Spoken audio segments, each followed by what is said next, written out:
The United States imports oil from Saudi Arabia, cars from Japan, TVs from Korea, and whiskey from Scotland. So what do we import from India? We import people, really smart people. And as you're about to see, the smartest, most successful, most influential Indians who've migrated to the U.S. seem to share a common credential. They're graduates of the Indian Institute of Technology, better known as IIT.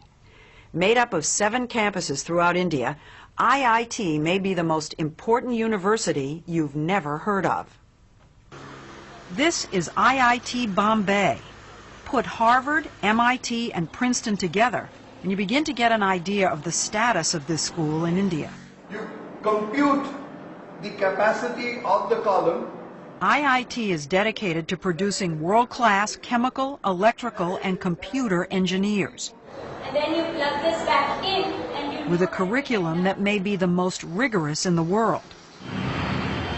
Just outside the campus gates, the slums, congestion, and chaos of Bombay are overwhelming. Inside, it's quiet and uncrowded, and by Indian standards, very well equipped. Getting here is the fervent dream of nearly every schoolboy. With a population of over 1 billion people in India, competition to get into the IITs is ferocious. Last year, 178,000 high school seniors took the entrance exam called the JEE.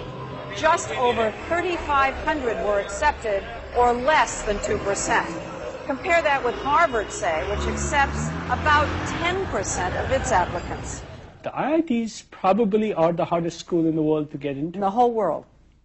To the best of my knowledge. Vinod Khosla got into IIT about 30 years ago. After graduating, he came to the U.S., co-founded Sun Microsystems, and became one of Silicon Valley's most important venture capitalists. He's one of thousands of IIT graduates who've made it big in the U.S. How significant would you say the impact of IIT graduates has been on the American technology revolution? It's far greater than most people realize. Microsoft, Intel, PCs, Sun Microsystems, you name it. I can't imagine a major area where Indian IIT engineers haven't played a leading role. Leading role? A leading role, and of course the American consumer and the American business in the end is the beneficiary of that. It isn't just high tech. The head of the giant consulting firm McKinsey & Company is an IIT grad. So is the vice chairman of Citigroup and the former CEO of U.S. Airways. Fortune 500 headhunters are always on the lookout for that IIT degree. They are favored over almost anybody else. If you were walking in for a job, you wouldn't have as much pre-assigned credibility as you do if you're an engineer from IIT. 90% of IIT students are male, and the young men we met in Bombay know they're hot commodities.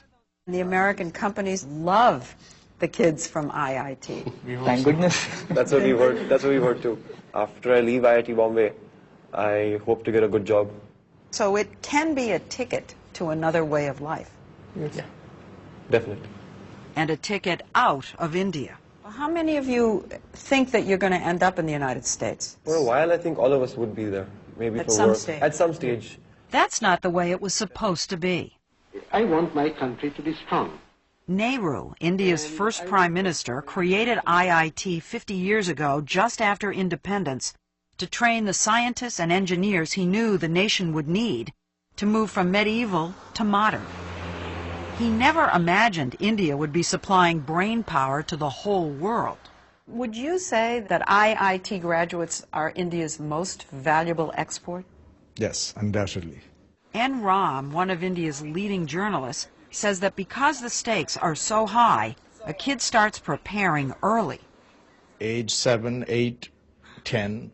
By the 10 you know whether you're made for it or not. This is the truth or not? And at least half of these 10-year-olds told us they think they're made for it. Not food? Yes. But just standing out in school won't be enough. Two valences to the other. At about 16, they enroll in a prep class where they're drilled for the IIT entrance exam. There are even pre-dawn tutoring classes. 4:30 to about 8, they're grilled and then they go to school, Regular school. regular school. 4:30 to 8 a.m. Yes. Are you saying they do that every day? Yes, every day for that period. 2 Particularly years. 2 years. Classes 11 and 12, you do nothing but study. And parents hover and push and fret. I normally stay up all night and study for my exams. So during this preparation, my mother never used to let me prepare my own cup of tea. So if you stayed up all night, she stayed up all night to make your stay up tea? with me, yeah. After years of preparation, the day they and their families believe will make or break the future finally arrives. On the day of the exam, my dad, my mom, and my younger brother, they all accompanied me to the center. I said, okay, now you can leave. I'll come home on my own. But I was literally amazed when I came back out of the center and see my parents and brother still waiting for me outside the center. How many hours? It was close to 6 hours. 6 hours of testing, then an excruciating month-long wait for the results. They put them up on the web and you can call Phone, them you up, can call them. and after 10 days you get a letter. So But it's on the web so everybody knows. Yeah. Yeah. You never get your marks. You just Nobody get your knows. All India rank. You just get your rank. Rank, so you first, second, third in the country. Right. Yeah. So it goes from So 1 to everybody 1 to knows. 3,000 roughly. So if you were 2,999, everybody knows. Everybody knows, and you're considered really lucky. The top rankers get their photographs in the paper and all. So The high ranks, the high Yes, ranks. he's one of of them. course. You were one of them? Yeah, somewhat, yeah. What number? I was 196. So did you get your picture in the paper? Oh, yeah.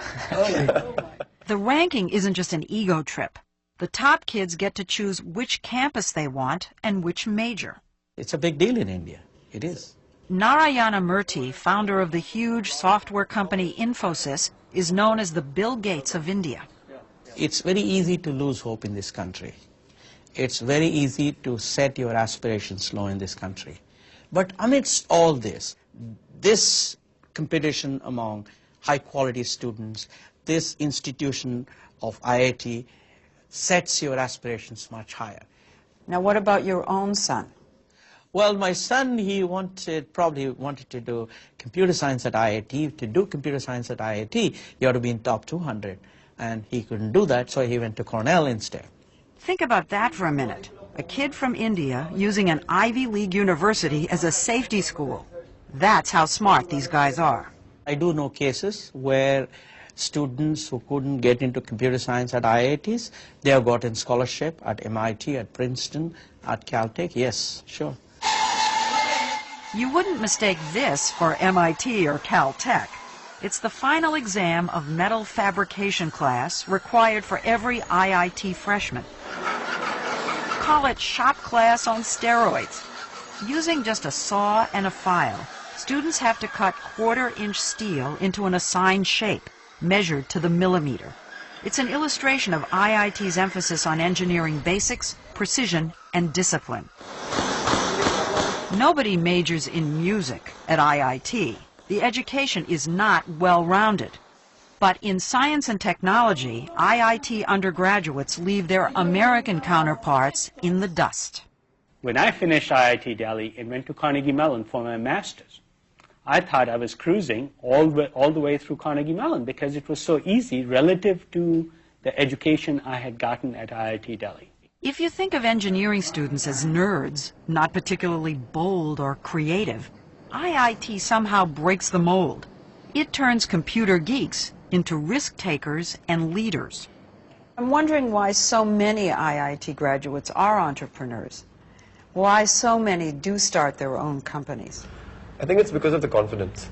We are lucky enough to be told by people around us that we're good and that we have a bright future, and that gives us a lot of confidence.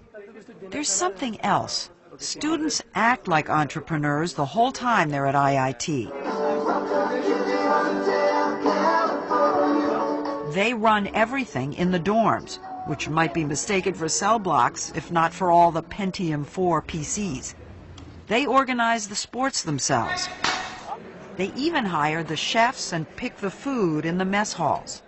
And unlike so many other institutions in India, they all know they're here because they deserve to be here. Can you slip somebody a couple of rupees and say, come on, get my son in? No, no, never. Impossible? Impossible, impossible. There is no corruption. It's a pure meritocracy. IIT may also be one of the best educational bargains in the world. It costs a family just about $700 a year for room, board, and tuition. That's less than 20% of the true cost. The Indian government subsidizes all the rest. While some IIT grads stay and have helped build India's flourishing high-tech sector, almost 2/3, up to 2,000 people leave every year, most for the U.S. Some people would say you're subsidizing factories which produce largely for the higher end of the American employment market. So there's this debate here that says, why are we spending so much money to educate these brilliant young men who just leave? You don't have to be crudely nationalistic to raise this question. There's a need here, there's a demand here, and these guys are simply not available. How many of them ever come back? Very small percentage. But my view is that we also have to work harder here to make it attractive for them to come back. Murthy is doing his part. His software company, Infosys, hires about 150 IIT graduates every year to stay and work in India.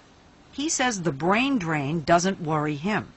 Sure, Nehru wanted all these young men and women to contribute to the success of India, and they are contributing to the success of India in some way, because today the respect for the Indian professional is much higher in the United States than what it was in the 50s.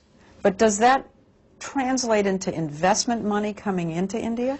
Some of these people who have reached the higher echelons in the corporate world in the US, you know, they have persuaded their corporations to start operations in India, whether it's Texas Instruments, whether it's General Electric, whether it's Citibank. So it does mean investment back here? Oh yes, it does mean.